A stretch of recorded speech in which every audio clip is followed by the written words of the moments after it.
Okay, I have to tell you, I was just looking on eBay where I go for all kinds of things I love, and there it was. That hologram trading card. One of the rarest, the last one I needed for my set. Shiny like the designer handbag of my dreams. One of a kind. eBay had it, and now everyone's asking, ooh, where'd you get your windshield wipers? eBay has all the parts that fit my car. No more annoying, just beautiful.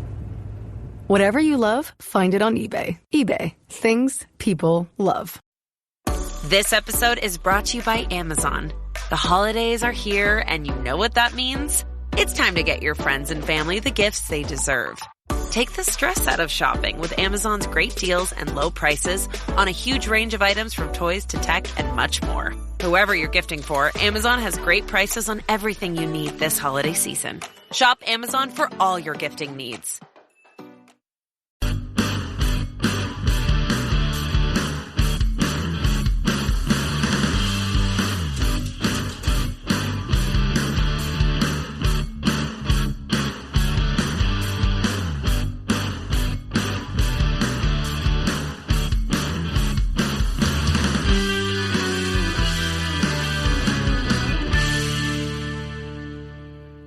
All right. Welcome back. It's Fit Nation. All right, welcome to the Misfit Nation. Teresa Xu, third-year college student from Vanderbilt University, originally from Vancouver, Canada, the author of Beyond the Surface, Empathy, Identity, and Storytelling, published just this last summer in August. How are you, Teresa? Hey, I'm good. How are you? And thank you for letting me on this show. No problem. It's always good to have a young author, especially one that's getting their grind on in college still and still hungry and still has that career goals in mind. Welcome to the show, and I'm glad to have you. Thank you so much. So why don't you tell the audience a little bit about yourself, where you're from, and as far back as you want to go to how you came about writing the book Beyond the Surface. Yeah, sure. So yeah, as you had said earlier, I'm currently a third-year undergraduate student at Vanderbilt University, and I was born and raised in Vancouver, Canada. And I guess I'd always kind of as a child been interested in just kind of reading, more reading than writing, honestly, but all those like literary kind of words like really, I guess, stood out to me a lot more than say math or numbers. And so I definitely always enjoyed reading different stories, like of different kinds throughout the years. Definitely, yeah, I feel like it's been so long, but definitely there are all the like, I don't know, different children's books. And then I started reading like full-length novels. And I think it was in those novels that I really discovered kind of, you know, just different like lessons about life in a way, kind of like, you know, the different themes that a story might like show. And how, I don't know, I started to really love how different novels would give me a glimpse into just kind of what someone's life might be like, or, you know, a different story always opened my eyes to something new that I hadn't really considered before in my like limited experience. And one book that had a pretty big influence on me was To Kill a Mockingbird by Harper Lee, which is pretty classic. And I think I didn't really I think the first time I read it, I didn't really understand what was happening, but there was this quote that has always kind of stood out to me after realizing like what it meant, especially in the context of that story. And it goes something like, I think when Atticus tells Scout, kind of, you can't really know someone unless you walk a mile in their shoes. And that really got me thinking that, or it got me realizing that it's really true in a lot of ways, that there is a lot about people that I don't know. Like I can't possibly, you know, I might see them in school or class or, you know, my family at home, but I don't know like what's happening outside of what I can tell. Like I have no idea what their life is like at home. I have no idea what my parents really did at work or like, I don't know how a day might go for them. And just realizing that I really had like a limited kind of viewpoint in trying to understand someone. And of course, there's no way I can really understand everyone's thoughts or kind of what happened in their life up to that point. And that kind of got me thinking, or just trying to be more empathetic. I thought about the word empathy and what it means to really try to understand someone before, making like an assumption about them. Kind of realize like, if I don't really know that much, then there's definitely a lot more to them as a person, I guess, beyond the surface, as the title of my book would suggest. And I don't know, and so I tried to keep that kind of attitude of like, okay, like, there's maybe this thing happened to me, but I don't know like the full context of what they were thinking, or, again, what their life is like. And so I try to like reserve like too much judgment or anything like that. And I think, yeah, that's been something ever since then that has really been, I don't know, something I'm just passionate about, like empathy. And I don't know, I think it's really easy to kind of come up with misunderstandings or miscommunication, or just if you haven't like experienced something yourself, like, I don't know, and you just see it in the news. I know that's happened to me. Like, I don't really know what's happening. And then I just have kind of a shallow assumption or opinion about it. But I think it's really important to try to kind of understand, or try to like dig more, and like also be aware of my own like biases and limitations. And so I think that helped me just become even more interested in reading and like learning other stories, because that was opening kind of, I guess, my perspective in a lot of ways, especially when it is often, I think a lot of books are written from the first person point of view. So it does make it easier to think like, oh, now I'm in this position and I have these thoughts. And that helps a lot with empathy, I think, when you get to see that story play out. And as for like, and so that is a big part of like how this book came to be about. I guess I'd always also just been interested in, again, since I've read a lot of books, I've always thought it would be cool if I could write one myself. I didn't really think it would happen, but I was like, oh, that would be really cool. And I guess, yeah, I also learned a lot more about like kind of assumptions and empathy in my university. For example, through this organization called Narrative 4, which organizes story exchanges as a way to promote and just kind of, empathy in general. So that's like hearing people's, or just some stories from real people's lives. So not just fiction or like reading a book.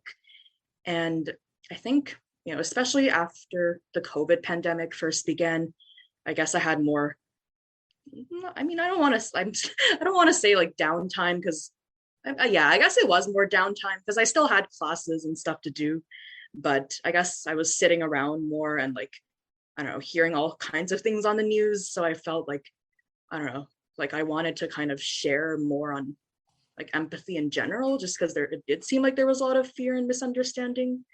And so when I heard about this kind of program that would help people like write their own books, I was like, oh, this actually might be a cool like passion project to do in this troubling time.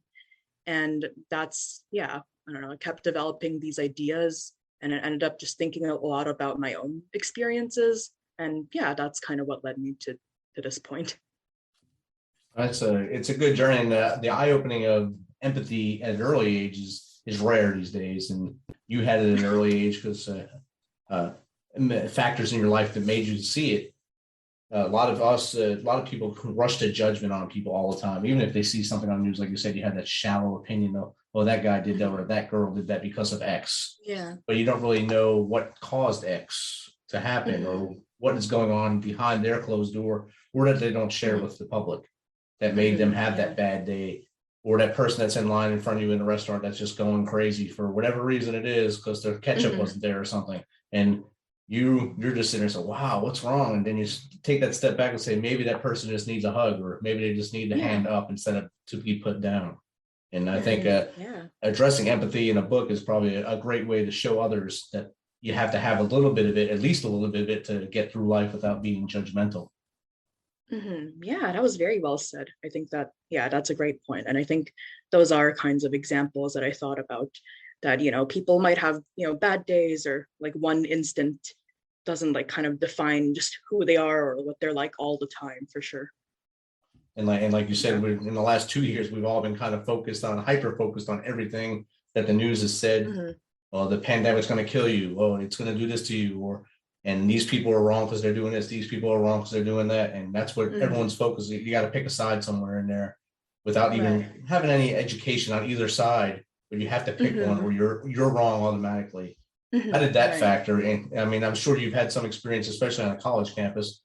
In Nashville, especially Vanderbilt, was a hotbed for COVID research and COVID studies down there in the hospital. I mean, you're on the school side, the academia side. I'm sure you've seen a lot of stuff there in Nashville itself and Vanderbilt that really influenced a lot of your thinking. How was that? Yeah, I think that's a great point to make. I do agree. I think the university has been very eye-opening in, I guess, just, yeah, in many ways opening me up to even more perspectives. I mean, one is, of course, just the diversity of people that you might encounter at a larger school that brings in people from really all over the world, definitely all over the US. People all come from like different states and high school experiences. And it's always very interesting for me to hear about how different someone's high school experience might have been from my own, just because there are like, kind of like almost like infinite, like different educational like programs and formats and structures. And I don't know, some people come from like, I don't know, smaller towns or big cities, and it's a whole range. So I think we definitely see a lot of that I didn't see in high school, which was just where I'd always grown up. And I think that already, like, again, was good for kind of practicing that empathy, or again, like learning more about, oh, this is something that might have happened, or I don't know. And again, like just that everyone has different life experiences and different opinions on all these matters. Plus, even like in my like studies, especially in like the social sciences and humanities, I did learn about a lot of perspectives and topics that I never really thought about or just encountered before. For example, even like environmental justice, I was like, oh, I had no idea. Or like I'd heard of justice, of course, but I had no idea. Like, and I did like hear about like climate change and other issues related to that, but I didn't really connect the two or see kind of like, I don't know, historical roots or historical like trends and factors. And like you said, like what causes something beyond like my shallow opinion from the news. So that was very enlightening. And I think, yeah, even hearing about when people disagree or like have debates over topics, including, like you said, with the news, with the pandemic, because there, I guess, inevitably are just different opinions. I think even that's been helpful for me to like, one, learn about what people might be thinking on whatever side of any issue, to really see like maybe why they think this way, or I don't know what statistics or I don't know what events have happened, because I often would not have known about any of that. And I think, yeah, that is really helpful to kind of hear and like seek out these different perspectives and like see that kind of, disagreement, but more like why there is such a disagreement. And of course, even just the limitations of what we do know. I think that's always something important to keep in mind, because yeah, with any topic, everyone is always learning more as a society. Definitely. And when there's disagreements, like you said, if one person has an opinion, usually if I hear an opinion, I've never heard that before, I'll just research it to see if that's a valid opinion, or why they're so steadfast and loyal to that opinion, so that I can either come back to them and say, hey, I understand where you're coming from now, or I still have no idea why you're so full on with this, because none of the research qualifies for what you said. I mean, I'm not going to not be your friend because you don't agree with me, but something's wrong here with your thought process. And I think that's part of the thing with identity. If you can identify people and down to their root, not just from the picture of their face or their icon on Zoom or whatever, you get into their actual person, you'll actually understand what their thinking thought process is and where they come from. And like you coming from Vancouver to Nashville, that's two different worlds. I mean, Vancouver, you're in Canada, it's a bigger city, I believe, than Nashville, much bigger of a city. And you go to Nashville, it's kind of medium-sized city, probably compared to most cities in the world. And you see, and like where you are, it's diverse. Vanderbilt, I've never seen so many different cultures in one area. When I go down there to the VA, I see a lot of different cultures down on the campus, and just in that area in general, like the little marketplace outside there. You get to meet a lot of people. I'm sure, hopefully, you can sit down and have a coffee with someone and just chat and find out. Have you met any real interesting people down there that you never thought you would talk to before in your life? Oh, that's an interesting question. Yeah, I mean, definitely like one is just part of, I guess all universities have very very like, I don't know, just fascinating and very passionate like faculty or like professors who are doing all kinds of research, definitely on things that I had never heard of or still probably don't know much about. I think I would have to dig in myself or like ask them directly what it is they're really looking at. And I think that's definitely contributed to a lot of those perspectives. I think, let's see, too, is just, or yeah, definitely even just in the students, lots of very cool people. I think, again, like I said, it is, or I did know that like Vanderbilt looks out for like all kinds of countries, but I still hadn't like, I don't know, I hadn't totally expected to see like such a breadth of countries, even though there aren't like a ton of international students. Like there's been people from, I don't know, just got like surprised by some that I heard of, like everywhere from, oh, I don't know, let's see. I mean, yeah, there's like, oh, there, I feel bad because I didn't know there was a country called Georgia in like next to Russia, pretty much in that area. And of course, I had only heard about like Georgia, the state. So like, but yeah, there are people from there. I didn't expect that. There are people from like Kazakhstan, yes. And just, I don't know, yeah, all kinds of places that I've never visited, but would love to someday. But I thought, wow, that's, I don't know, that's really cool. I didn't know Vanderbilt even had a reach over there. And yeah, just kind of whatever I get to hear about anyone's life is really just interesting.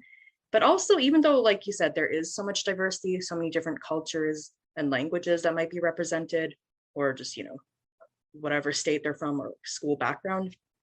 Of course, like it's great to see when people come together and, you know, have all these things in common, like nonetheless, and can, you know, have conversations and just, yeah, kind of get to know each other and bond and work together. I think that's also really great to see. And that helps out with your knowledge base as well, too. It helps you to broaden your horizons, like meeting the students from Kazakhstan or the students from Georgia. Like you said, Georgia, a lot of people don't realize that's a country until they see it either in the news or on a map later. Yeah. Oh, you're going to Georgia, it's right down the road, 3 hours from here. No, not that Georgia, the other Georgia. Yeah. And it's exactly. You're not alone in that. There's a lot of people that don't understand it, that it's a whole other country. So don't feel ashamed for that one. That's a common mistake for a lot of people.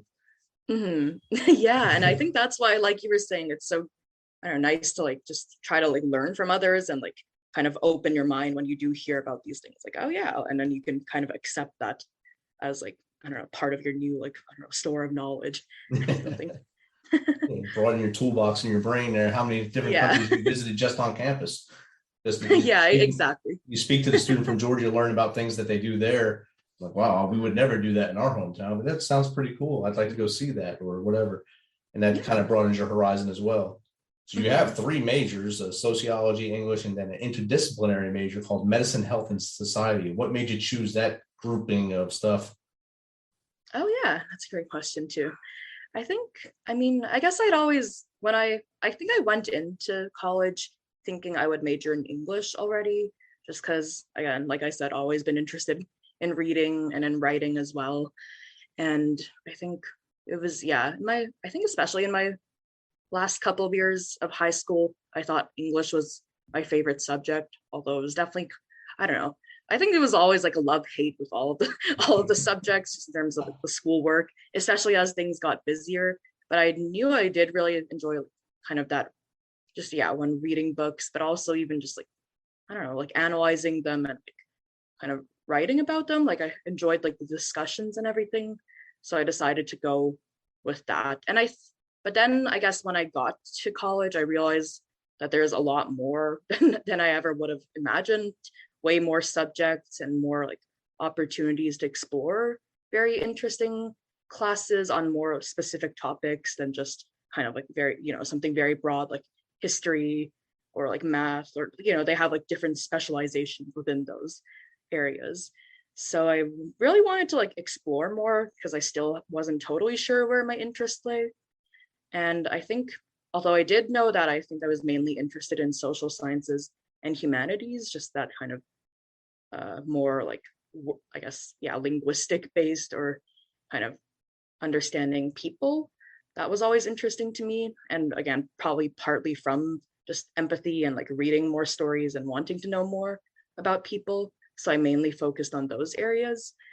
And I think it was through like kind of classes that just seemed interesting that I just decided to take to see what it was all about, that I discovered sociology, which I'd never even heard about in high school as a discipline. So that was it's funny. But I think I really enjoyed that first class that I took. And that one was, I think, the one that introduced me to environmental justice, which I mentioned before, and other like kind of just ways of thinking about the climate and the environment. And then I guess I just started to take like more just to see if I like was really, was really interested in the subject, or like wanted to pursue further study in it.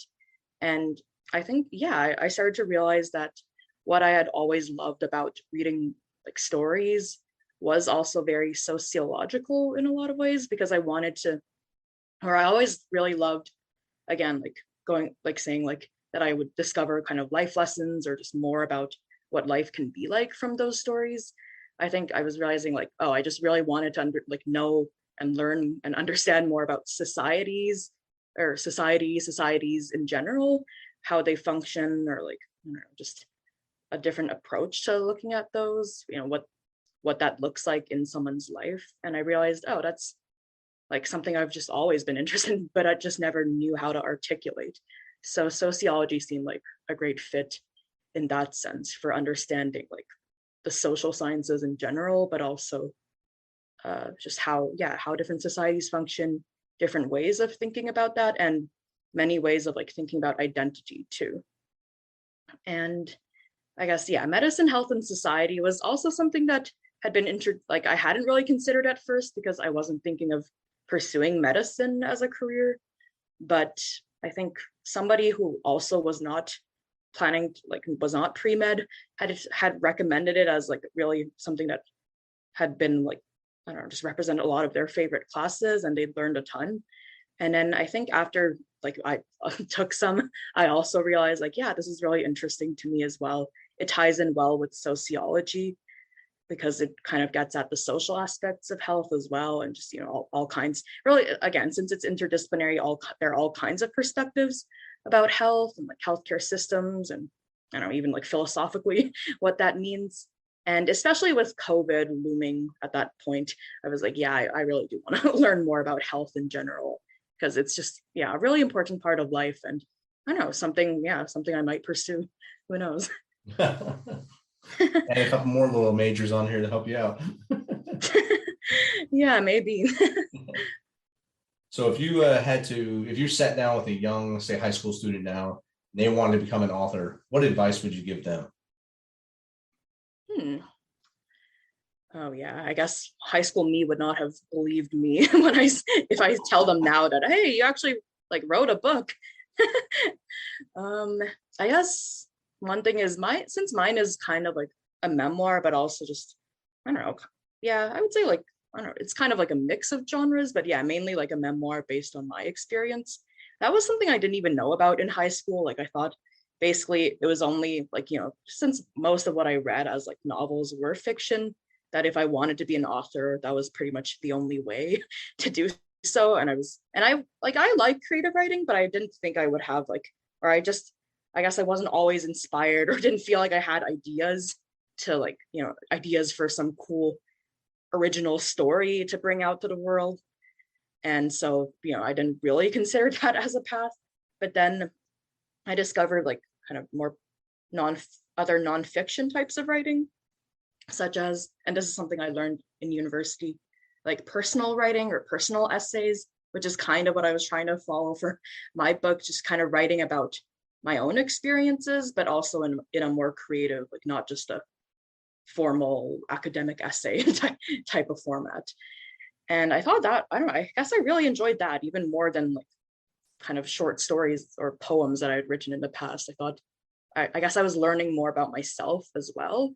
And I really enjoyed that. So I would probably say like one, you don't have to limit yourself to a genre necessarily. I guess depending on maybe what your goals are too, because I think with this book, I mainly wanted to go through that experience and try to share my voice with the world. And who knows, maybe inspire some people too. But I think, it's probably not something I see as a full-time job or something I was thinking about in that sense.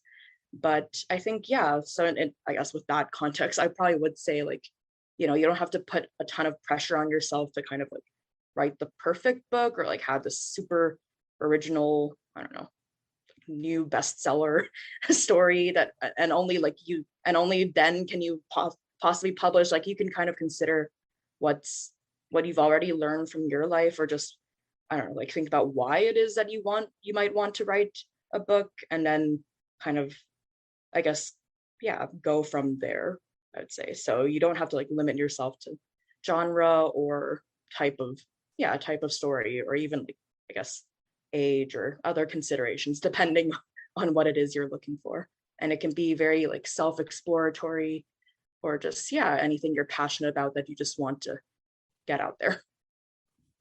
Awesome. That's good advice, especially like you said, if you were listening to yourself as a high schooler now, would you just, hey, get out of here, there's no way you listen to this. But if there's a student that's out there or a young person that wants to do it, they're going to ask you and they really want to know, especially since you're now a published author, you're out there in the Amazon world. They know you, your name's going to be, you're going to be Amazon famous for a little while, or maybe even further than that. So that, I mean, that's good stuff for you. Thank you. Yeah. You're welcome.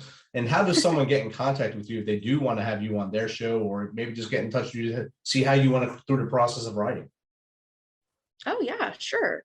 I think the best way would probably be my email, which is xuteresa6@gmail.com. So that's XUTERESA, so my last name and first name, and then the number 6@gmail.com. And then, yeah, I'm also on like, I think on Instagram and LinkedIn, but I think email is probably the most reliable from what I can tell in terms of like messages really getting through. But yeah, whatever feels right. Awesome. Thanks again for coming on and sharing your story of Beyond the Surface. And we look forward to seeing you graduate Vanderbilt in, I guess, a year and a half or so, and move on to your next level of education. Thank you so much. Yeah, it's been a pleasure, an honor to be on this podcast. Awesome. Thank you. Thank you.